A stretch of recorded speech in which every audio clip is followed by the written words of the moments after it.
राम देव भगवान, अल्लाह खुदा, ईश आदि नाम एक ही शक्ति के हैं। वो कैसा है, कहां है, कैसे मिलता है, किसने देखा है? ये प्रश्नवाचक चिन्ह पूर्ण रूप से हटाने के लिए अवश्य सुनिए जगत गुरु तत्वदर्शी संत रामपाल जी महाराज के अमृत वचन, सर्व पवित्र धर्मों के पवित्र शास्त्रों के आधार पर। अब धर्मदास जी बता रहे हैं, धर्मदास जी कह रहे हैं कि देखो, मैं जो साधना कर रहा हूं और ये साधना जो करेगा उसका मोक्ष हो जाएगा, वो पार हो जाएगा। बोले धनी कबीर सुनो वैष्णो बैरागी, कौन तुम्हारा नाम गाम कहिए बड़बागी। कौन कौम कुल जात कहां को गवन किया है, कौन तुम्हारी रैस किने तुम नाम दिया है। कौन तुम्हारा ज्ञान ध्यान सुमरण है भाई, और कौन पुरुष की सेव कहां समाधि लगाई। को आसन को गुफा के भर मत रहो सदाई, सालिग सेवन कीन बहुत अति भार उठाई। जोली झंडा धूप दीप तुम अधिक आचारी, बोले धनी कबीर भेद कहियो ब्रह्मचारी। अब धर्मदास जी क्या बताते हैं, और साथ में परमात्मा कह रहे हैं कि आपका कौन भगवान है, कौन इष्ट है और किसकी पूजा करते हो। हमको पार लंघावे ही परम उजागर रूप, जिंद कहे धर्मदास से तुम हो मुक्ति स्वरूप। परमात्मा धर्मदास जी से कह रहे हैं कि हे स्वामी जी, मेरा बेड़ा पार करियो और मुझे सच्चा ज्ञान बता दो, मैं भटक रहा हूं। हमको पार लंघाइयो हे परम उजागर रूप, जिंद कहे धर्मदास से तुम हो मुक्ति स्वरूप। आप तो मुझे पार हुए दिखाई देते हो और मेरा भी बेड़ा पार करियो, मुझे कुछ ज्ञान बताओ। इस बात से धर्मदास जी बड़े प्रसन्न हुए कि एक मुसलमान, क्योंकि परमात्मा जिंदा महात्मा के रूप में थे, जिंदे, और जिंदा जैसा रूप कोई भी बना लेता था। घर त्याग के भगवान के लिए आत्मा भटक तो रही है। तो क्या बताते हैं धर्मदास जी, बांधोगढ़ है गाम नाम धर्मदास कहीजे, वैसे कुली कुल जात सुधर की बात सुनीजे।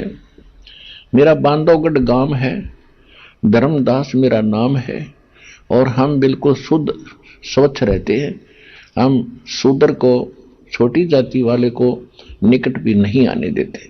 अब जैसे उनके गुरुओं ने पाठ पढ़ा रखा था कि भी छुआछूत तो उन्होंने दरार पैदा करे रखी थी, घनी आग ला रखी थी, उसी को मिटाने के लिए परमात्मा धानक वर्ण में, जुलाहा वर्ण में 120 वर्ष रहे कि इस खाई को ऐसे ही खत्म किया जा सकता है। छुआछूत की जो हमारे बीच में एक भयंकर दरार थी, अब तो तकरीबन ठीक हो गई है। फिर बताते हैं, सरगुण ज्ञान स्वरूप ध्यान सा लग की सेवा, मल्लाग्री छड़कंत संत सब पूजे देवा। 68 तीर्थ नान ध्यान कर कर हम आए, पूजे सा लग राम तिलक गलमाल चढ़ाए। धूप दीप अधिकार आरती करें हमेशा, राम कृष्ण का जाप रटे हम शंकर शेषा। अपनी सारी साधनाएं बता रहा धर्मदास जी कि हम धूप और ज्योति जलाते हैं, आरती करते हैं, राम कृष्ण का जाप जपते हैं, शंकर भगवान का भी नाम रटते हैं। और फिर लास्ट में क्या बताना चाहता धर्मदास जी, नेम धर्म से नेह स्नेह दुनिया से नाही, आरूढ़ बैराग और की मानो नाही। पहले फैसला कर दिया, काल बोला उसमें कि हम ये साधना करते हैं, मैं वैष्णव परंपरा से जुड़ा हुआ हूं और मैं पक्का अपने इष्ट पर, अपने गुरु के ज्ञान पर इतना आरूढ़ हूं कि मैं किसी की ना मानूं, चाहे मुझे कोई बताइयो। अब देखो, इसने तो फाइनल कर दिया, अब धनी मालिक का खेल देखो। फिर भी उसके साथ धीरे धीरे धीरे धीरे उनके निकट पहुंच रही है। नेम धर्म से नेह स्नेह दुनिया से नाही, आरूढ़ बैराग और की मानो नहीं, मतलब दृढ़ हूं अपने जो मुझे प्राप्त है ज्ञान, किसी और की मैं नहीं मानूंगा। सुन जंदे मम धर्म को वह सुनो रूप हमारे, 68 तीर्थ हम किए मन पालिया सृजनहार। देख किसी बोल लाग रही हमारे जो मन तो भगवान पा लिया सृजनहार। परमात्मा सोच रहे सृजनहार तेरे सामने बैठा, और जिनको तू सृजनहार मान रहा श्री राम और कृष्ण को, इसकी सच्चिति तुझे बताई दी थी परमात्मा ने। अब परमात्मा क्या कहते हैं, बोले जंद बैन कहां से सालग आए, और को 68 का दाम मुझे तत्काल बताए। राम कृष्ण कहाँ रहे नगर वो कौन कहावे, ये जड़वंत है देवता से क्यों घंट बजावे। एक पीतल की मूर्ति ले रखी थी भगवान श्री विष्णु जी की, कृष्ण जी की। परमात्मा कहते हैं ये जो जिसने तो इष्ट मान रहा है, और ये जड़ है, ये जड़ पीतल का, इसका आगे तो घंटी बजावे, इसका आगे तो अपने धूप दीप दे रहा है। ये तेरे से कभी बोला है, तेरी बात कभी उत्तर दिया इसने? अरे इसने तो भगवान मान रहा, अकल कौन से गाम गई तेरी। राम कृष्ण कहाँ रह नगर वो कौन कहावे, और ये जड़वंत है देवता से क्यों घंट बजावे। यदि एक बात बता धर्मदास जी, आप मूर्ति पूजा पर इतने आरूढ़ हो गए हो, एक कोई वैद है और वो वैद कहीं रहता है, उस वैद की मूर्ति बनाकर रख ली और उससे तू प्रसन्न उतरी कर रहा है, मुझे बुखार हो गया वैद जी, हे दया करियो वैद जी, दवाई दियो वैद जी, रोग दूर करना वैद जी। क्या वो पत्थर की मूर्ति वाला वैद तेरे रोग का नाश कर देगा? कोई दवाई औषधि बता देगा? अब उत्तर तो हमारे पास था ही नहीं, क्योंकि हम सुने सुनाए ज्ञान पर लग रहे थे। वो तुम्हारे राम कृष्ण कहाँ हैं? परमात्मा ने पूछा कि वो तो स्वर्ग में है, फिर ये पत्थर कैसे सुनेगा? कह तू नागर रोज आके वो कितने मिल जाए तुझे पत्थर का के मत, इसमें कोई इंटरनेट ला रखा तने।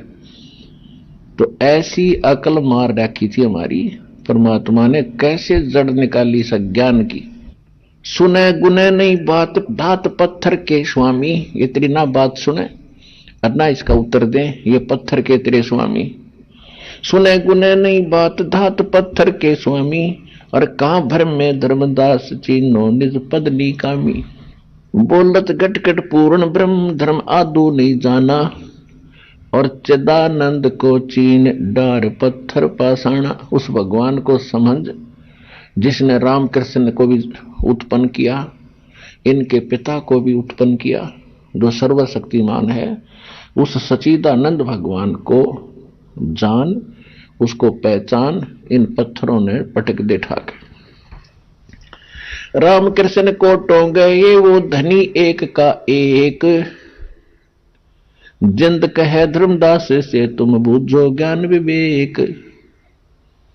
तेरे राम कृष्ण तक करोड़ों मर लिए, और वो परमात्मा एक का एक है, उसके बारे में जानकारी प्राप्त करो किसी से। बुझो ज्ञान विवेक एक निज निश्चय आनम, दूजा दो जग जात कहां पूजय पाषाणम। जठराग्नि से राख्या साख सुनो धर्मदासा, तज पत्थर पाषाण छोड़िया वो दी आशा। अनंत कोट ब्रह्मांड रच सब तज रहे नियारे, जिंद कहे धर्मदास सूहू जाका करो विचार। जाका करो विचार सकल जन सृष्टि रचाई, वार पार नहीं कोई बोलता सब गटमाही। बोलत है धर्मदास सुनो जिंदा मम बानी, कौन तुम्हारी जात कहां से आए प्राणी। हाय हाय परमात्मा, हृदय फटन को हो जाता दास का, क्योंकि आपको तभी पता नहीं इस बात का। हम कितने मूर्ख बना रखे इस काल ने। अब धर्मदास जी अपने धनी को, अपने परमपिता को, वो परमपिता तो उसको स्वामी कह रहा है, और ये धर्मदास जो कहे हैं कि कौन तुम्हारी जात कहां से आए प्राणी। हे जीव, तू कहां से आया, तेरी क्या जाति है? हम देखो कितने अज्ञानी बना रखे इस काल ने। हम अपने पिता को कैसे संबोधित कर रहे हैं, उसको तो जीव कह रहे हैं और वो हमें स्वामी कह रहा है। अब कितना अज्ञान से भरा हुआ था। उस पत्थर की मूर्ति को धर्मदास जी क्या कहते हैं? परमेश्वर परवान पत्थर ना कहिए जिंदा। कि ये जो मूर्ति में ले रखी है ना, इसने पत्थर मत कहे, ये परमेश्वर है। नामा की छान छवाई दई देखो सरसंधा, सरगुण सेवा सारे है निर्गुण सी नहीं ने है। सुन जिंदा जगदीश को हम दीक्षा क्या दे। मुझे क्या शिक्षा दे रहा है? मैं तो और किसी की नहीं मानने वाला। बोले जिंद कबीर सुनो बाणी धर्मदासा। ओए होए, फिर लास्ट में मालिक ने क्या कहा? बोले जिंद कबीर सुनो बाणी धर्मदासा, हम खालिक हम खलक सकल ये हमरा पर कैसा। मैं खालिक यानी सारी सृष्टि का मालिक हूं, सबका रचनहार हूं, और ये खलक मेरी है, यानी सारी सृष्टि मेरी है, और सबके ऊपर मेरा ही दबदबा है, मेरा प्रकाश है, मेरी प्रभुता है। हम रचे सब पाषाण नदी सब खेल हमारा, अचराचर चौखान बनी विधि 18 भारा। हम सृष्टि संजोग वियोग किया बहु भांति, हम ही आदि अनाद हैं हम अवगत के नाती। हमसे ब्रह्मा विष्णु ईश है कला हमारी, हम ही पद परवान कल्प कोट जुगतारी। हम साहेब सतपुरुष हैं ये सब रचना हमारे, जिंद कहे धर्मदास से हम पूर्ण करतार। भगवान साफ भी बता रहे हैं, कुछ आड़सी करके भी बता रहे हैं कि वो परमात्मा को संबंध जो जिसने सारी सृष्टि रची, और फिर कह रहे हैं कि मैं हूं वो सारी सृष्टि का रचना। एक तो यह बुद्धि हमारी पत्थर पड़ रहे थे इस सची थी में, और भगवान कैसे माने उनको? एक मैले से कपड़ों में एक चोगा पहरे बैठा एक व्यक्ति, और वो नौका में भगवान हूं, तो पुण्यात्मा ये किसी के बस की बात नहीं, ऐसे नहीं स्वीकारा जा सकता, क्योंकि हम अंधे इतने हो गए, ज्ञान नाम की चीज हमारे पास नहीं थी। तो क्या बताते हैं परमात्मा? छिन्मय धरती पग धरो और नादय सृष्ट संजोगे, पद आसन न्यारा रहूं इस विद दुनि वियोग। कि एक सेकंड में मैं यहां आ जाता हूं और दूसरे सेकंड में अपने लोक में चला जाता हूं। इसी का समर्थन नानक साहिब जी कह रहे हैं कि नीच जात अंधला परदेसी मेरा, और छिन आवे तिल जावे, और ताकि संगत नानक रहंदा कैसे मोंडा पावे। फाई सूरत मुलुक की वेश ए ठगवाड़ा ठगी देश, खरा सियाणा भोता भारी धानक रूप रहा करता। काशी में देखा जो भगवान को, तब कहा था कि रे लोगो, ए भोली आत्माओं, ये ठगवाड़ा ये अपने आप को छुपा के बैठा है प्यार में। अपने भगवान को वो प्यार में कह रहे थे रोते हुए कि ए ठगवाड़ा, क्योंकि सतलोक में देखा था उनको सचखंड में उसी रूप में, फिर एक धानक रूप में जुलाई रूप में देखा काशी में खड्डी में बैठा हुआ। तब आकर कहा था हाई सूरत मुल्क की वेश ए ठगवाड़ा ठगी देश, खरा सियाणा बहुता बारी, ये धानक रूप रहा करता, लोगों धानक रूप रहा करता। और नीच जात परदेसी मेरा 731 पृष्ठ पे लिखा है गुरु ग्रंथ साहिब में कि नीच जात परदेसी मेरा, छिन आवे तिल जावे, और ताकि संगत नानक रिंदा क्यों कर्मोंडा पावे। इसका कैसे अंत पाऊं? इसे समर्थ के साथ रहता हूं मैं, एक सेकंड में यहां और एक सेकंड में ऊपर देख सामने से अंतर्ध्यान हो जाता है। और गुरु ग्रंथ साहिब के अंदर 721 पृष्ठ पे लिखा है, एक अर्ज गुप्तम पेश तोदर कून करतार, हक्का कबीर करीम तू बे अप्रवर्दिकार। तो इन सभी बातों से प्रमाणित होता चलेगा परमात्मा कौन है। तो यहां परमात्मा ने बता दिया कि मैं पूर्ण परमात्मा हूं। बोलत धर्मदास सुनो सर्वंगी देवा, दीखत पिंड और प्राण कहो तुम अलख अबेवा। आप अपने आप को परमात्मा कह रहे हो और आपका सारा शरीर दिखाई दे, क्योंकि हमने भगवान को निराकार मान रखा था। और विष्णु जी के पुजारी होते हुए भी भगवान को निराकार क्या करते हैं? अकल हमारी कहां जा रही थी देख। अब विष्णु जी की पूजा करता है, विष्णु जी को इष्ट मानता है धर्मदास जी, और परमात्मा ने जब कहा कि मैं परमात्मा हूं तो कहता है कि तेरे तो सारा शरीर दिखाई देता है, आप भगवान कैसे हो सकते हो? क्योंकि वो तो निराकार है। तो विष्णु जी को क्यों पूज रहा है? और भगवान तो निराकार, फिर विष्णु जी क्या है तेरा? इन ठाए पर पत्थर ने। तो ये बात ही समझ में आओगी पुण्यात्मा। नाद बिंद की दे शरीर है प्राण तुम्हारे, तुम बोलो तो बड़ बात नहीं आवत दिल मारे। कि आपका शरीर दिखे हमारे जैसा है और आपके सारा कुछ है, शरीर है, और तुम बड़ी बड़ी बात कर, मुझे ये विश्वास नहीं हो रहा तेरी बातों का। खान पान स्थान देह में बोलत दिसम, कैसे अलख स्वरूप भेद कइयो जगदीशम। कैसे रचे चंद और सूर नदी गिरवर पासाना, कैसे पानी पौन धरणी पृथ्वी असमाना। कैसे सृष्टि संजोग विजोग करी किस बाती, कौन कला करतार कौन विद अवगत नाती। कैसे घट घट रम रहे और किस विद रहो नियारे,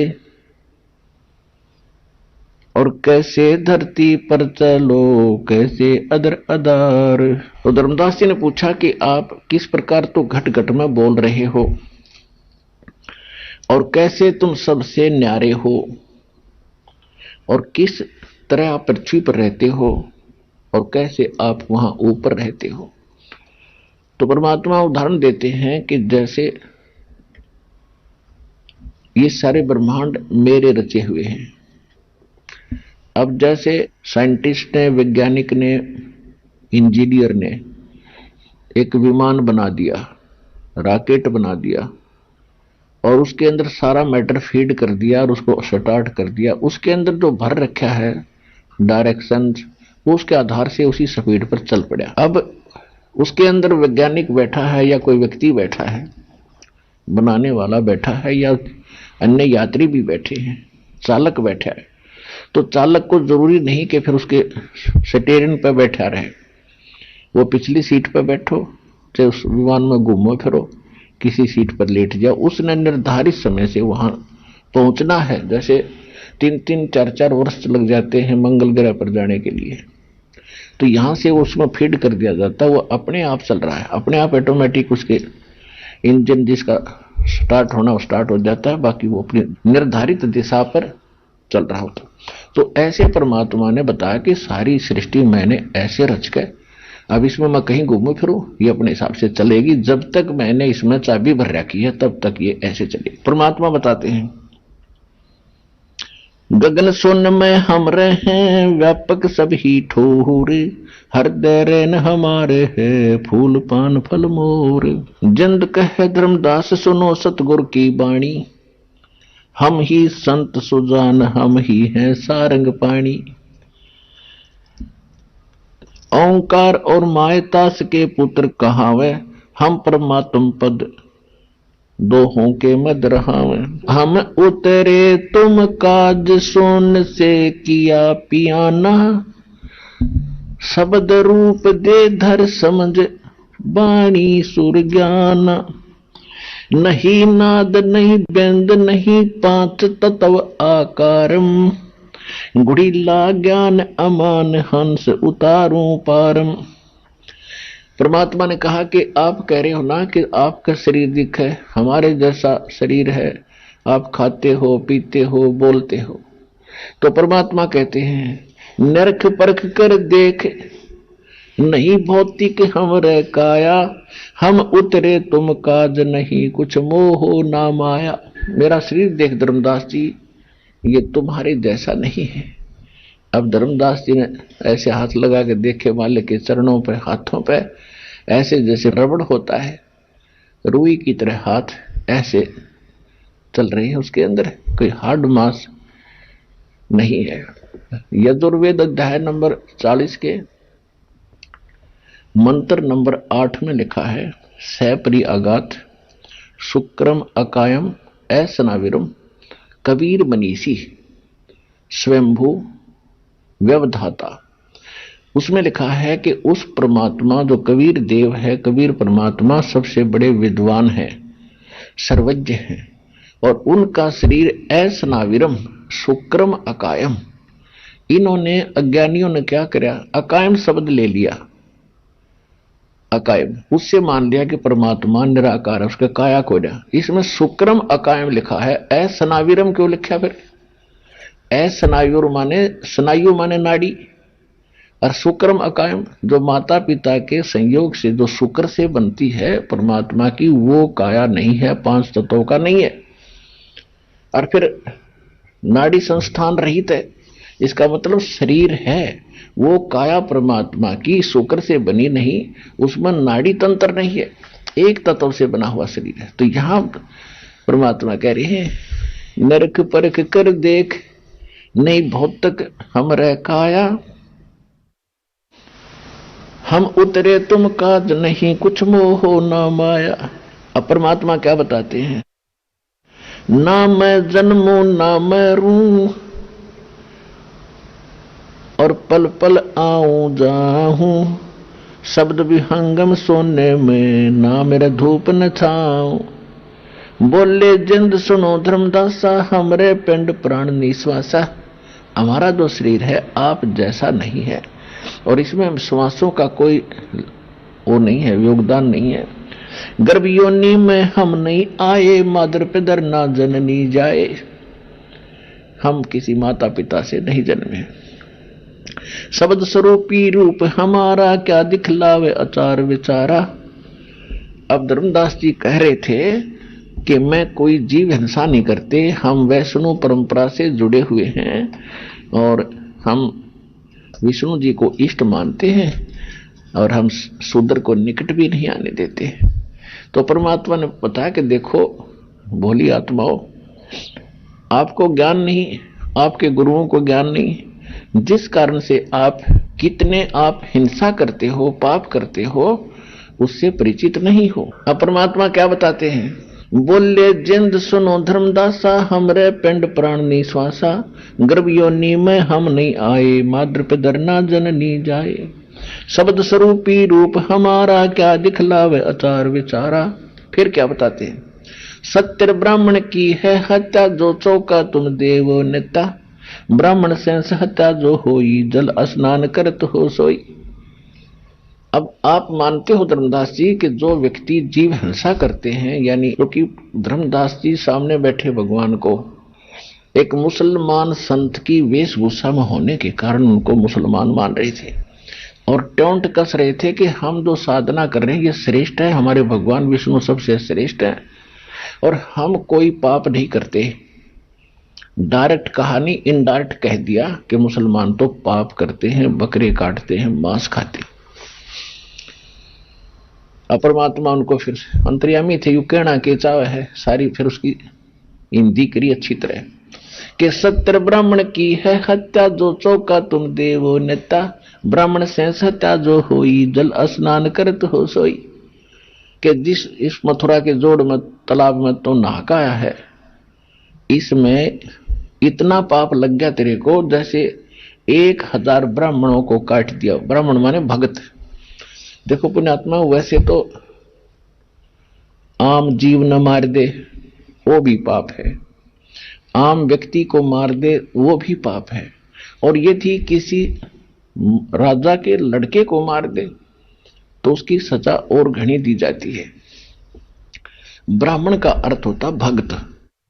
जो भक्त होते हैं वो परमात्मा के बच्चे हो चुके। वैसे तो बच्चे सारे ही हैं उस मालिक के, लेकिन परमात्मा उनके निकट घना होता है, वो सच्चा भगवान जो उसकी शरण में आ गए है। और ऐसे व्यक्ति को जो मार देता है ब्राह्मण को, ठीक है, ब्राह्मण पहले जैसे ऋषि लोग थे ये भी भक्ति करते थे, रामकृष्ण की करते थे, ब्रह्म की करते थे, फिर भी वो परमात्मा के बच्चे थे और वो भगवान के निकट माने जाते थे।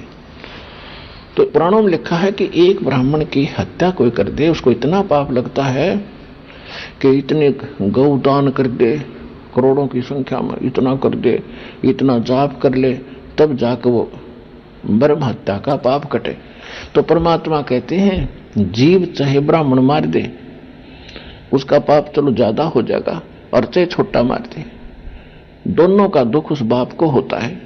लेकिन अब मैं गिनवाता हूं तेरे को कि आप मानते हो कि एक जीव हिंसा, ब्रह्म हिंसा जो कर दी जाती है तो उसका कितना पाप है। तो यहां परमात्मा कहते हैं आप कितना पाप करते हो कि 1000 ब्राह्मण जैसी हत्या कर दी आपने, जो इस तालाब में नहा के और आप बाहर आए हो, क्योंकि उसके लोटे में दिखाया परमात्मा ने कि जल देख, इसमें कितने जीव जंतु चल रहे हैं, और इस तालाब में देख ले जाके, और आपने मलमल के नहाए हो, इसमें कितना विनाश कर दिया, इनका कचूमर निकाल दिया, और इनको तुम पाप नहीं गिन रहे। जो खाना बनाने के लिए या पूजा पाठ के लिए चौका जब आप लगाते हो, खाना बनाने से पहले उसको लीपते हो स्थान को गोबर और गारा से, मिट्टी से, तो उस स्थान पर आपने 70 ब्राह्मण जितनी हत्या का पाप आपका लग गया। अब कहने का भाव यो है जैसे राजा का लड़का एक मार दिया और आम जनता के 10 मार दिए, तो वो भी तो पाप लगेगा। राजा के वाले का जल्दी एक्शन होगा, उसका 2 मिनट पाछे फांसी उसको भी दी जाएगी। तो कहने का भाव ये है परमात्मा का कि तुमने जो जीव मारे हैं सूक्ष्म, ये पाप आपने दिखाई नहीं देते। अब मैं गिनवाता हूं, इन्हें गिन ले कि जो तुमने चौका लिपा है, ये लगाया है, इसमें 70 ब्राह्मण के हिंसा जितना पाप आपको लग गया। और स्नान करके इस तालाब में 1000 ब्राह्मण की हत्या जितना पाप तुझे लग गया। पृथ्वी ऊपर पग जो धारे, करोड़ जीव एक दिन में मारे। कहते अपने काम बस, अपने किसी क्रिया के लिए, काम के लिए, व्यवसाय के लिए आप कार्यवश चलते हो, या आप यहां स्नान करने के लिए 68 तीर्थ के लिए घूम रहे हो, तो कहते हैं पृथ्वी ऊपर पग जो धारे, करोड़ जीव एक दिन में मारे। तो कैसे आपकी स्वच्छता बनी रहेगी, कैसे आपकी क्रिया सफल होगी? क्योंकि आप कहते हो कि जीव हिंसा करते हैं उनको मोक्ष नहीं हो सकता, तो आपका कैसे होगा? और जो मंत्र आप जाप करते हो अपने आत्मा, यहां आपके मन में एक शंका आएगी कि भी हम भी पोछा लगाते हैं, आजकल तो और बढ़िया फर्श बनाकर फिनाइल का लगाते हैं, सफाई तो हम भी करते हैं, तो हमें भी पाप लग रहा होगा। बिल्कुल लग रहा है। अपने आत्मा, इसमें परमात्मा ने एक बताया है कि इच्छा कर मारे नहीं, बिन इच्छा मर जावे, कहे कबीर तास का पाप नहीं लगावे। अब यहां थोड़ा सा इसका क्लियर करना पड़ेगा, थोड़ा सा, जब आपके मन में यह बात समाओगी, नहीं तो डगमग हो जाओगे। हम भी तो ऐसी गलतियां करते हैं, स्नान भी करते हैं, पैदल भी चलते हैं, गाड़ियों में चलते हैं, तो पाप तो हमसे भी हो रहे हैं, तो हम कैसे पार होंगे? जैसे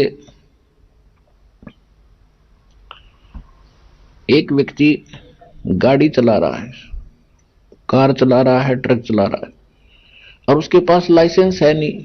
लाइसेंस है तो डुप्लीकेट है, यानी किसी प्रमाणित रिकॉग्नाइज्ड से नहीं बनवा रखा, अधिकारी से नहीं बनवा रखा, अनऑथोराइज्ड है वो। और एक ने लाइसेंस बनवा रखा है और सही यानी ऑथोराइज्ड एजेंसी से, अधिकारी से बनवा रखा है। अब दोनों गाड़ी चला रहे हैं, जिसके पास लाइसेंस नहीं और वो गाड़ी चला रहा है, उससे कोई दुर्घटना हो जाती है, कोई व्यक्ति की मृत्यु हो जाती है, तो सबसे पहले लाइसेंस देखा जाता है। तेरा लाइसेंस दिखा भाई, पुलिस वाले सबसे पहले जांच अधिकारी वो देखते हैं। यदि लाइसेंस ठीक है तो उसके बाद फिर अन्य कारण जाना जाता है कि किस कारण से ये दुर्घटना हुई, कोई ब्रेक फेल हो गया या कोई और कारण बना, फिर वो इतना दोषी नहीं होता। और जिसके पास लाइसेंस ही नहीं है, लाइसेंस है तो फिर डुप्लीकेट है, तो वो तो सीधा ही अंदर होता है, जेल होती है उसकी। तो यहां जैसे हम गीता अध्याय नंबर 18 में एक विशेष विश्लेषण दिया है, इसमें गीता ज्ञान रहता कहता कि अर्जुन, इस संसार में ऐसा कोई काम नहीं जिसमें पाप ना होते हों, लेकिन कुछ ऐसे कर्म हैं जिनको करना अनिवार्य है और उनमें पाप होते तो होने दे। अब उसका तो इतना ही ज्ञान है। तो परमात्मा क्या बताते हैं कि जैसे आपका जैसा काम है, जैसे किसान है, किसान के बारे में बताया कि एक हलाई और सेंस कसाई, एक हाड़ी जो हल जोतता है और एक हलाई होती है 30-40 फुट चौड़ी और 100-150 फुट लंबी, एक एकड़ की लंबाई और 30-40 फुट चौड़ाई, उसमें हल से ऐसे रेखा खींचता है, उसको बाता है। कहते एक हलाई में एक अड़ाई, उस स्थान को हड़ाई बोलते हैं हमारे यहाँ, उसमें एक दर कसाइयों जितना पाप उस हाड़ी को लगता है, खेत जोतने वाले को। अब इसका और बाकी जैसे हम चलते हैं फिरते हैं, मजदूर कस्सी से काटता है, जमीन खोदता है, उसको भी पाप लगते हैं। कोई भी काम करते हैं सब में पाप हैं, लेकिन ये हमारे कर्तव्य कर्म बता रखे हैं। इन कर्तव्य कर्मों में जो पाप होते हैं हम उनको, हमारा उद्देश्य वो पाप करना नहीं होता, हमारे वो कर्तव्य कर्म में आते हैं। और उसके लिए परमात्मा ने बताया है कि पूर्ण संत से ड्राइविंग लाइसेंस बनवा लो। यानी परम संत से जब आप मंत्र ले लोगे तो आपका लाइसेंस हो गया कि ये व्यक्ति भगत है, आत्मा नर्म है, भगवान के विधान से परिचित है, ये जानबूझ कर बेमतलब से जीवन नहीं मार सकता। हाँ, जो अनजानपने में मरते हैं, उसके कर्म में मरते हैं, उसकी क्रिया में मरते हैं, तो उनका पाप नहीं लगता। एक तो यहां बचाव होता है। फिर कुछ ऐसे पाप हैं जो फिर परमात्मा ने हमारे को मंत्र दे रखा है, ये जो विधि बता रखी है, प्रतिदिन नित्य नेम करना, सुबह दोपहर शाम की 3 वक्त की ये आरती करना, मंत्र जाप करना, धर्म दान करना, तो इनसे भी हमारे बहुत से पाप नाश हो जाते हैं। जैसे प्रतिदिन कपड़ा पहनते हैं हम, कपड़ा तो पहनना पड़ेगा, मैला भी होगा, स्वाभाविक है। यदि उसको फिर साबुन और जल से धो लिया जाए तो स्वच्छ हो जाता है। तो परमात्मा ने जो साधनाएं हमें बताई हैं इन कर्मों को धोने के लिए, यानी जो जान कर मारे वो पाप, अनजाने में मर जाए वो पाप नहीं, लेकिन फिर भी उसमें क्रिया देखी जाती है। और कुछ ऐसे कर्म हैं जो हमें जो करने पड़ते हैं, जिस कारण से हम उनके लिए फिर क्या बता रखा है, ये प्रतिदिन की साधना बता रखी है। तो ये साबुन और हमारा जल है, तो रोजाना हम अपने साधना करते हैं, इससे भी वो पाप नाश हो जाते हैं। जैसे कपड़ा डेली मैला होता है, उनको रोजाना साफ कर दिया जाता है। तो इस प्रकार बचाव होता है। और परमात्मा ने बताया कि आप चीज जो साधना कर रहे हो ये उस मूल को त्याग कर, शास्त्र विधि को त्याग कर, गीता अध्याय नंबर 16 के श्लोक नंबर 23-24 में कहा कि शास्त्र विधि को त्याग कर जो मनमाना आचरण करते हैं उनको न सुख होता है, न उनकी गति होती है, और न ही उनको कोई सिद्धि प्राप्त होती है। यूजलेस, व्यर्थ है। तो शास्त्र अनुकूल साधना कौन सी है कि एक परमात्मा की भक्ति इष्ट रूप में करे। जैसे गीता अध्याय नंबर 18 के श्लोक नंबर 62 में कहा कि अर्जुन, तू सर्वभाव से उस परमेश्वर की शरण में जा, उसकी कृपा से तू परम शांति को और सनातन परम धाम को प्राप्त होगा। गीता अध्याय नंबर 15 के श्लोक नंबर 1 से 4 में बताया है, तत्वदर्शी संत की पहचान बताई है। और चौथे श्लोक में कहा है कि तत्वदर्शी संत की प्राप्ति के उपरांत परमेश्वर के उस परम पद की खोज करनी चाहिए, जहां जाने के बाद साधक फिर लौटकर कभी वापस नहीं आते, और केवल उस परमात्मा की भक्ति करे और की नहीं। और गीता अध्याय नंबर 3 के श्लोक नंबर 10 से लेकर 15 में स्पष्ट बताया है कि उस पूर्ण परमात्मा को, सर्वगतम ब्रह्म को, परम अक्षर ब्रह्म को इष्ट रूप में प्रतिष्ठित करके, यानी उसको तो इष्ट रूप में मानने, और फिर अन्य जो साधनाएं करता है उस मूल मालिक को इष्ट मानकर, और फिर जो अन्य साधना करता है वो शास्त्र अनुकूल साधना है।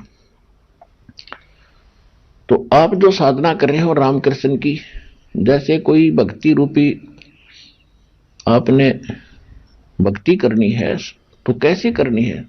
गीता अध्याय नंबर 15 के श्लोक नंबर 1 में बताया कि ऊपर को जड़, नीचे को तीनों गुण रूपी शाखा वाला उल्टा लटका हुआ संसार रूपी वृक्ष है। अब ये सारा एक संसार रूपी वृक्ष समझो, तो ऊपर जड़ तो पूर्ण परमात्मा है, तना उसमें अक्षर पुरुष है, उससे एक मोटी डार निकली वो सर पुरुष है, फिर 3 शाखाएं उसकी हैं, वो ब्रह्मा विष्णु महेश, और आगे हम पात रूप संसार। जैसे कोई पौधा लाता आम का नर्सरी से और उसको जमीन में गाड़ दिया जड़ की तरफ से, तो बिल्कुल सही तरीका है उस प्लांटेशन का, उस पौधे को लगाने का सही तरीका है कि जड़ को गड्ढे में गाड़ो और पानी डालने योग्य गड्ढा बनाओ, उसमें सिंचाई करो। तो फिर वो हम पूजा कर रहे हैं मूल की, ये शास्त्र अनुकूल साधना है। इससे अपने आप ये आहार टहनियों में जाएगा, तना में जाएगा, शाखा में जाएगा, डार में जाएगा, फिर टहनियों में आएगा। ब्रह्मा विष्णु महेश के पास आपके शुभ संस्कार बनेंगे जब इष्ट रूप में पूर्ण परमात्मा को मानकर उसकी पूजा करोगे आप।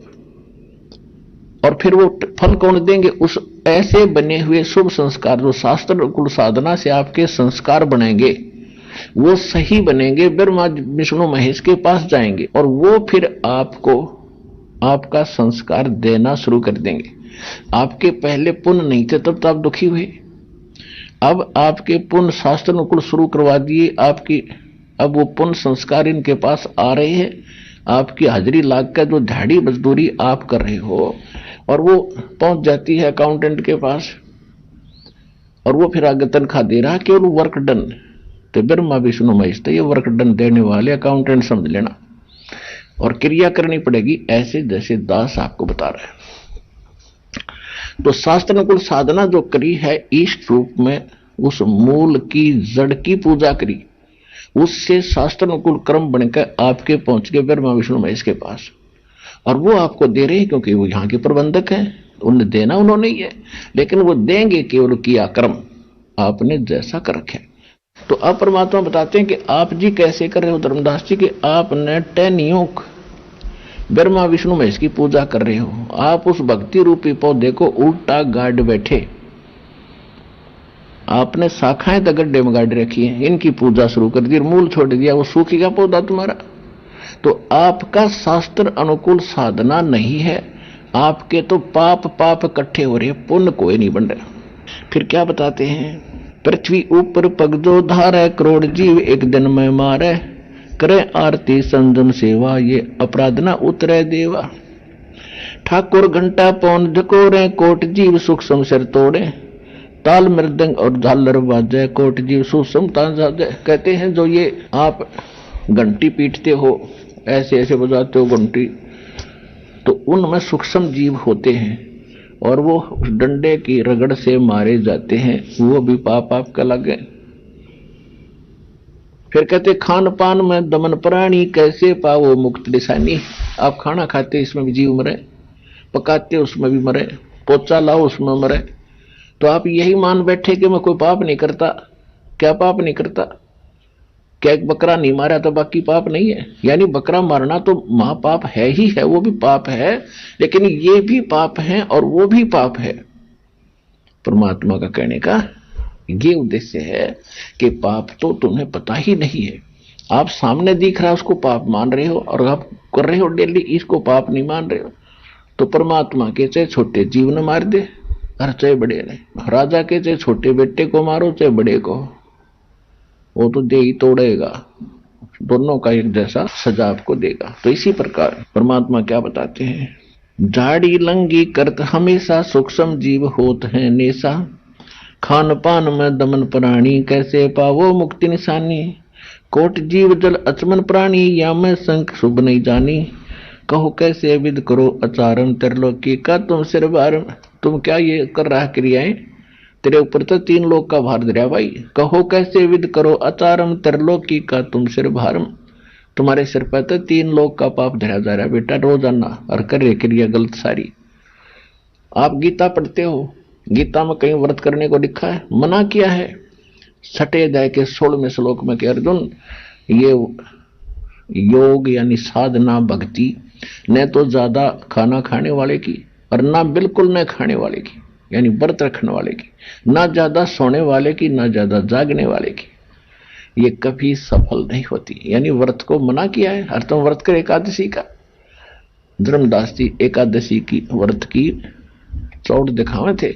एकादशी का व्रत करता हूं, फलाने ने किया, धकड़े ने किया, कोई बात है? परमात्मा कहते हैं ऐसा ज्ञान सुनावे हूं ना कहीं भ्रमण जावे, गरीब दास जिंदा कहे धर्मदास उर्भाव। परमात्मा कहते हैं यदि तेरे हृदय में कुछ थोड़ी बहुत मेरे प्रति, इस ज्ञान के प्रति लगन लगी हो तो मुझे बता, तुझे ऐसा ज्ञान बता दूंगा कि तो धक्के खाने की आवश्यकता नहीं। अपना बैठ कर नाम दूंगा, घर पर भक्ति करना, और विधि बताऊंगा दान धर्म की। अगर तेरे दिल में कुछ जगह हो तो बता। परमात्मा ने बहुत कुछ समझाया, कुछ उसने समझा। फिर कहते तीर्थ बाट चले जो प्राणी, सो तो जन्म जन्म उड़ जानी, जा तीर्थ पर कर है दानम, आवत जात जीव मरे और वनम। होय होय, पर भी लेन जाते है दुनिया, हमरा ज्ञान किने ना सुनिया। अब क्या बताते हैं परमात्मा कि तीर्थ बाट चले जो प्राणी, तीर्थ के लिए जो यात्रा करने जाते हैं, पुण्यात्माओं विचार करो। इस ज्ञान से आपको महसूस होगा कि सचमुच यह गलती भारी बन गई थी। जैसे हम देखते हैं अपने हरियाणा में, राजस्थान में, उत्तर प्रदेश में विशेषकर, तो क्या करते हैं सावन के महीने में और कावड़ लेते हैं ये भोली आत्मा भ्रमित, और पैदल आते हैं। सूक्ष्म वेद में लिखा है कि सामन सैल न कीजे, राजा योगी बैठ पतीजे। सामन में इतना पाप होता है जीव को भ्रमण करने का, सैर सपट्टे करने का, इतना सारे साल में नहीं होता। क्यों? क्योंकि सामन में आप देखते हो छोटे मोटे कितने जीव जंतु उत्पन्न हो जाते हैं और सब भर जाती है पृथ्वी। और उस समय में ये कावड़ लाने की शिक्षा दे रखी है, तो वहां से लेकर वहां तक अरबों खरबों जीवों को मार डालते हैं।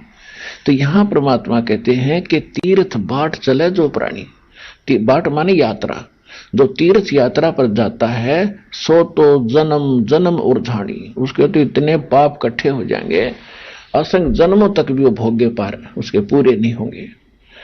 और जा तीर्थ पर कर है दानम, आवत जात जीव मरे अरबानम। तीर्थ पर जाकर दान कर दिया, एक दो कंबल बांट दिया, कि तो प्रसाद बांट दिया, चूरी कूट कर खवा दी, और वहां से वहां तक पाप कितने इकट्ठे कर लिए। इस धर्म न करना, अगर तो इसको पुण्य मान रहा है अपने घर पे कर ले, कम से कम वो पाप तो सर पर ना धरे जाएंगे, वैसे पुण्य तो ये भी नहीं है। देखो पुण्यात्माओं, ये अध्यात्म मार्ग है, और इसको प्रत्येक पॉइंट पर अगर निष्कर्ष नहीं दिया जाएगा तो आप भी भ्रमित हो जाओगे। एक तरफ तो परमात्मा का विधान है कि जैसे कर्म करेगा वो फल मिलेगा ही मिलेगा। आइए अब हम उन श्रद्धालुओं के अनुभव जानते हैं जो जगत गुरु तत्वदर्शी संत रामपाल जी महाराज जी से दीक्षा प्राप्त कर चुके हैं तथा उनके द्वारा बताए गए भक्ति मार्ग पर चल रहे हैं। सर नमस्कार। सत साहिब। सर क्या नाम है आपका? मेरा नाम है विजय दयाराम परदेसी। मैं ऑर्डिनेंस फैक्ट्री वरणगांव से हूँ, तालुका भुसावल और जिला जलगांव, महाराष्ट्र से। सर संत रामपाल जी महाराज से नाम दीक्षा कब लिया आपने? मैं संत रामपाल जी महाराज से 3 जून 2013 को दीक्षा ली है। प्रथम नाम मैंने 3 जून को लिया हुआ है। उससे पहले आपका आध्यात्मिक सफर कैसा रहा? ये मानो कि जैसे मेरी जितनी उम्र है और उस उम्र के हिसाब से अगर मैं गिनाऊं तो बचपन से मुझे समझ में नहीं आ रहा था, जब से मेरे पिताजी और मेरे जो परिवार वाले जो सारे थे ये सब अध्यात्म मार्ग में लगे हुए थे, भजन पूजन करना। और मैं महाराष्ट्र से बिलोंग करता हूँ, तो यहाँ पे खासकर एक सेवा होती है यहाँ पे तालुका सेगांव में। यहाँ पे एक संस्थान है एक, और वहाँ संस्थान से जुड़े हुए थे हमारे पिताजी, और वहाँ से हमको चरण पादुका भी मिली थी जो संत गजानन महाराज की थी। और इन चरण पादुका के हम पालकी निकालना, उनके पैदल चल के उनके दर्शन को जाना और सारे संगत को लेके जाना। उसके बाद में गांव में कार्तिक माह में प्रदक्षिणा लगाना। उसके बाद में आषाढ़ी एकादशी है, कार्तिक है। तो इन एकादशियों को दिन हम जैसे गांव में प्रदक्षिणा लगा के पालकी भी निकालना, ये सारी पूजाएं अर्चाएं हमारी चलती रहती थी। हमारे पिताजी हमको पहले से मतलब बचपन से हमको इसमें लगा के रखे थे। दास भी पिताजी के साथ साथ ये छोटे मोटे जो अपने वाद्य होते हैं जैसे तबला, हारमोनियम और ढोलक, नाल, पखावज, हर चीज दास इतने पाक बजा लेता था जबकि दास को कोई उसका ज्ञान नहीं था। और इस साथ साथ जैसे पिताजी बताते थे और अपना पालकी निकालना, नगर प्रदक्षिणा करना, और इनके साथ साथ हम जो भी मतलब पूजा अर्चा बता लेते थे, रूढ़िवादी परंपरावादी ये सब कर लेते थे। जैसे गजानन महाराज की भक्ति कर लेते थे और अन्य देवी देवता की साधना भी कर लेते थे। जैसे हमको बताया जाता था वैसे हम कर लेते। सर आप भक्ति तो कर ही रहे थे, तो फिर आप संत रामपाल जी महाराज की शरण में क्यों आए? देखिए, जितनी भी हम साधना करते थे, जो भी हम साधना में लगे थे, हमको पता नहीं कि हम कर रहे क्या थे। पिताजी बता रहे हम कर रहे, लेकिन देखिए थोड़ा सा मैं समय लूंगा थोड़ा सा कि जो साधना हम कर रहे थे, जैसे पिताजी को फिर समझ में आया कि इन ब्रह्मा विष्णु के परे भी कुछ ज्ञान है। तो हमारे यहाँ पे लोकल डिस्ट्रिक्ट में एक रामद्वारा करके एक पंथ चला हुआ है, सुखराम जी महाराज जिनके मतलब उनके द्वारा चलाया ये पंथ है। और वहां से फिर पिताजी जुड़े और सुखराम जी महाराज का जो ज्ञान था उस ज्ञान को हमने पहला समझा, तो उसमें कुछ हटके जैसे ब्रह्मा विष्णु महेश के थोड़ा परे, तो ये ज्ञान हमको लगा कि कुछ हटके है, तो हमने उसकी साधना शुरू कर दी थी।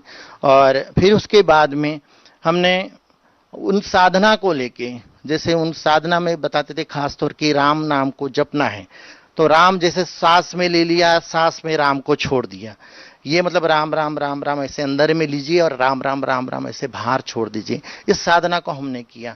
पता नहीं साधना तो कर रहे थे लेकिन कुछ मिल रहा था या कुछ हो रहा था, ऐसे कुछ नहीं। जीवन में जो चल रहा था ऐसे चल रहा था कि कष्ट में, दुख में, और इससे कुछ हासिल हो रहा है या कुछ हमारा कुछ परिवार में सुख समाधान है, ऐसे कुछ भी नहीं लग रहा था, बस लगे थे। सर आपने विभिन्न संतों के पास भक्ति की है, आपके पिताजी ने आपको जो साधनाएं बताई है वो भी आपने की है, जो भी पारंपरिक साधनाएं महाराष्ट्र में चलती है वो सारी साधनाएं आपने की है, तो फिर संत रामपाल जी महाराज की शरण में कैसे आना हुआ आपका? ये तो हमारे माताजी का, पिताजी का, तो जो टीवी पे हमारा सत्संग देखते थे हमारे, उनका नित्य नियम था कि कुछ ना कुछ शाम को देखा करते थे।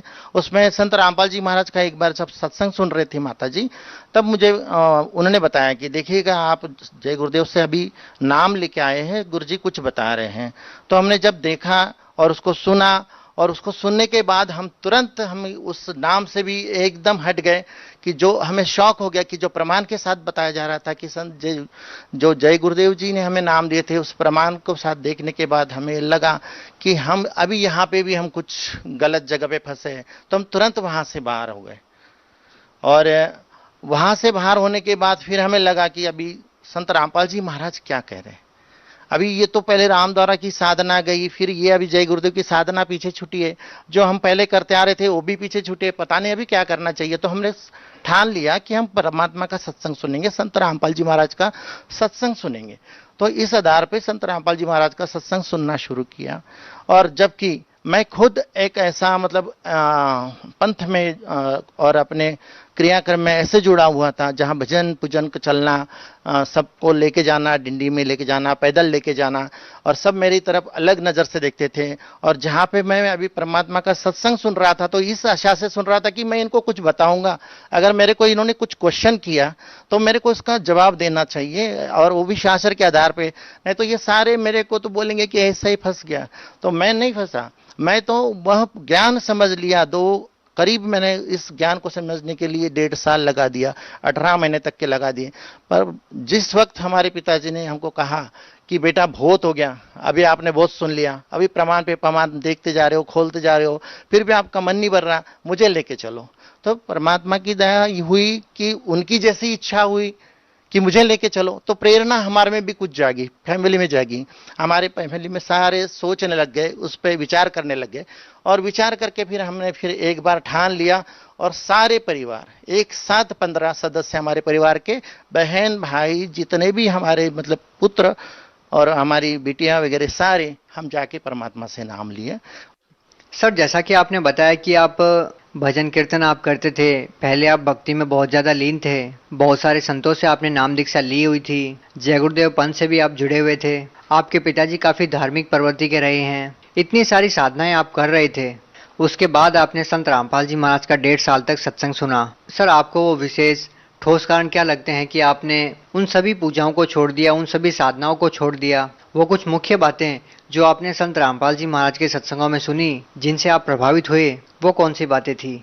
सर जी, जैसे आपने पूछा कि इन पूजाओं को आपने कैसे छोड़ दिया, तो मैं आपको यहाँ बताऊंगा कि मैं संत रामपाल जी महाराज का सत्संग साधना चैनल पे नित्य और नियम से सुनने लगा, और मैं ये कोशिश में था कि कहीं मैं संत रामपाल जी महाराज को कहीं ये ज्ञान के आधार पे कहीं गलत साबित करने के चक्कर में मैं उनको ढूंढ रहा था कि कहीं तो गलत होगा, मैं तो कहीं सच होगा, कुछ तो बात होगी कि मेरे में कुछ सच्चाई होगी। लेकिन जो भी मैं साधना करता था, जो भी मैं लगा हुआ था, सारा का सारा परमात्मा संत रामपाल जी महाराज ने ज्ञान उपदेश लेने के पहले ही मुझे पूरा मेरा जो अज्ञान, कोरा अज्ञान हटा दिया। मालिक ने ऐसी कृपा की कि जो सत्संग में एक एक प्रश्न मेरे दिमाग में चलते और मेरे दिमाग में यहाँ पे चल रहे और परमात्मा वहां से उत्तर दे रहे, मतलब संत रामपाल जी महाराज जैसे मेरे मन को ही समझ रहे, पढ़ रहे और मेरे को ही वह बोध कर रहे, ऐसे ऐसे मेरे साथ होते रहा। और मैं सारी भी साधना जितनी मैं कर रहा था, उस साधना से धीरे धीरे धीरे हटता गया। मेरा मन नहीं लग रहा था। मैं पढ़ाता जरूर था, मैं BA MA तक के बच्चों को पढ़ाता था, मैं यहाँ पे इतनी प्रैक्टिस कराता था बच्चों को, बहुत सारी प्रैक्टिस कराता था, बच्चे मानते थे, पेरेंट्स मानते थे, और आज भी मतलब वही आस्था बच्चों की है। लेकिन परमात्मा के ज्ञान के आगे जो उन्होंने मुझे बताया कि ये जो गाना बजाना आप कर रहे हो, ये तो सब सारा जो है यही के यही रह जाएगा, वो तो परमात्मा की धुन है, वहां अनद नाद है, जो कोई नहीं उसको कुछ छेड़ रहा, ना कोई बजा रहा, अपने आप गुंज रही है। तो ये बातें परमात्मा की बताने के बाद फिर हमारी क्या आवश्यकता रही, हम क्या कर रहे हैं? तो हम इस लोक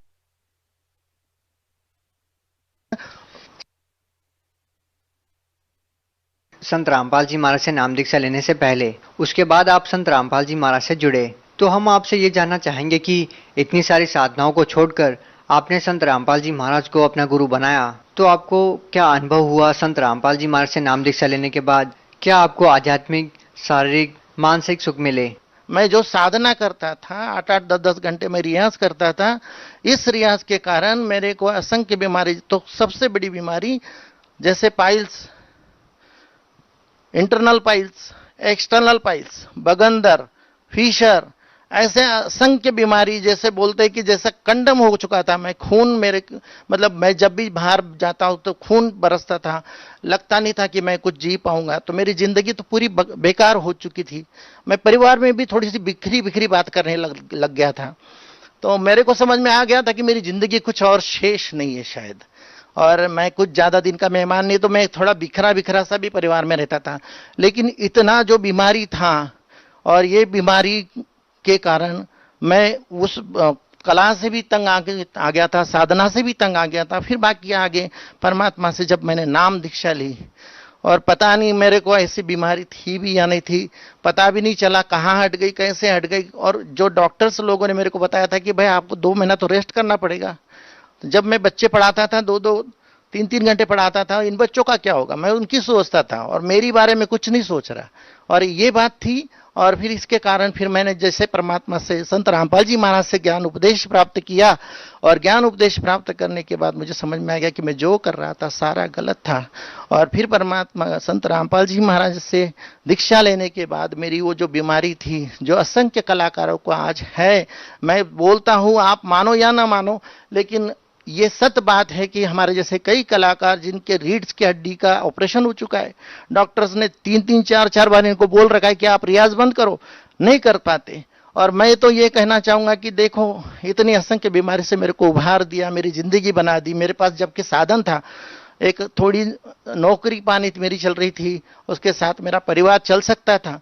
लेकिन ये परिवार जो है कि मैं सोचता था कि परिवार में काल के जाल से मेरे को और भी कुछ चाहिए, तो मैं उस धन की लोभ में आके, माया के चक्कर में पड़ के मैं और भी धन कमाता, प्रोग्राम्स होते, कई स्टेज प्रोग्राम्स करता था।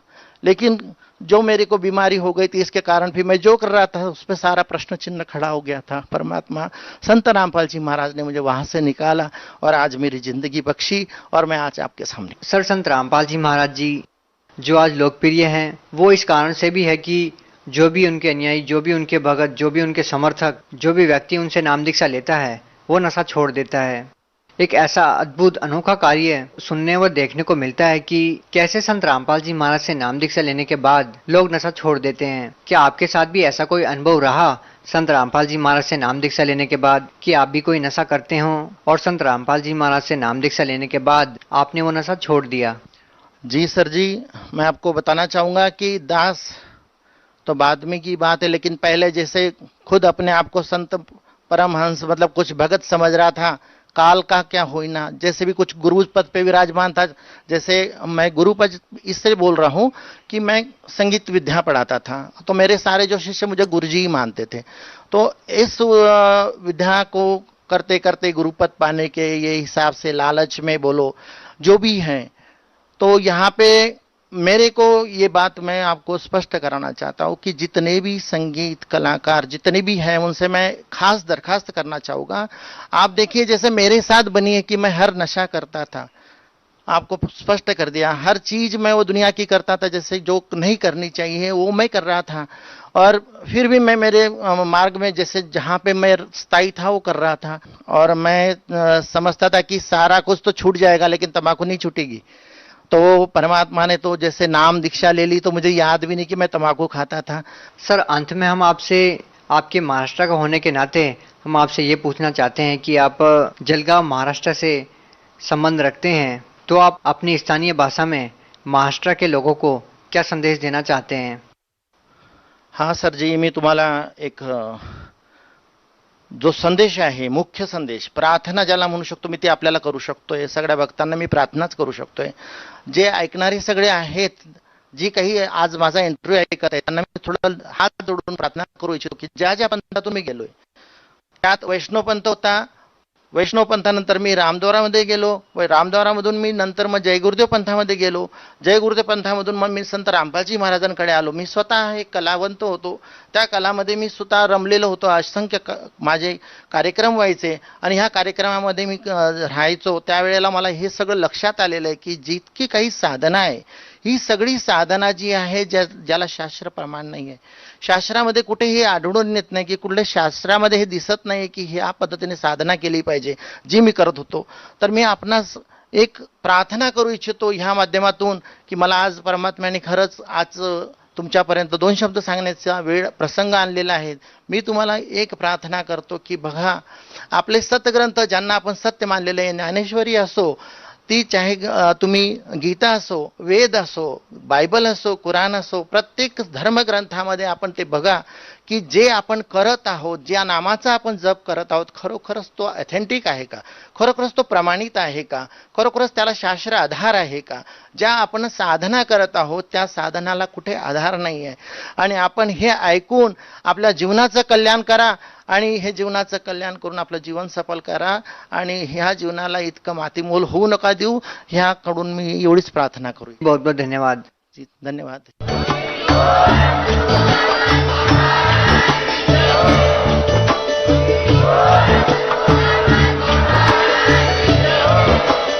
आप सुन रहे थे जगत गुरु तत्वदर्शी संत रामपाल जी महाराज जी के मंगल प्रवचन। अधिक जानकारी के लिए विजिट कीजिए हमारी वेबसाइट www.jagatgururampalji.org। संत रामपाल जी महाराज जी के शुभ आशीर्वाद से पूरे विश्व भर में 500 से भी ज्यादा नाम दीक्षा केंद्र हैं, जिन पर संत रामपाल जी महाराज जी द्वारा ऑनलाइन निःशुल्क नाम दीक्षा दी जा रही है। अपने नजदीकी नाम दीक्षा केंद्र का पता करने के लिए संपर्क करें 8222888054।